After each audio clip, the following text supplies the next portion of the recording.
Duke ndërthurur dhe duke marrë parasysh që Venecia është qyteti më i vizituar në botë dhe dashuria që u krijua në këto vite për fushën e restoranteve, menduam që të investojmë në këtë sektor për të krijuar pikë së pari një stabilitet ekonomik, sepse është shumë e rëndësishme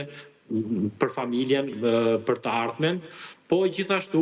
kjo të jep edhe mundësi ku ti mund të krijosh kontakte, relacione me të gjithë botën, sepse Venecia është kryeqyteti botror jo vetëm i kulturës, po edhe i artit, edhe i historisë, dhe kjo na ka dhënë mundësi që ne të njohim personazhe, njerëz të njohur, njerëz të rëndësishëm nga gjithë bota.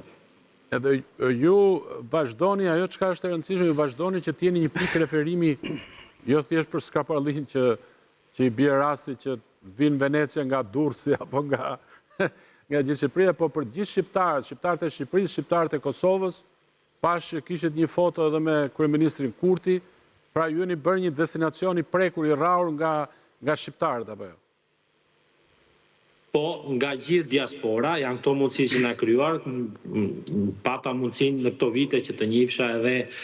ambasadoren e Kosovës Nita Shala, dhe prej asaj patëm edhe rastin që të njohim kryeministrin Albin Kurti, i cili ka ardhur në restorantin ton, po kemi njohur edhe shumë shqiptar nga Kosova, nga Maqedonia, nga Malizi, edhe shumë shqiptar që jetojnë në Shtetet e Bashkuara të Amerikës, në Australi, në Angli, domethënë nga gjithë bota. Dhe me të vërtetë ne përpiqemi që të krijojmë një ambient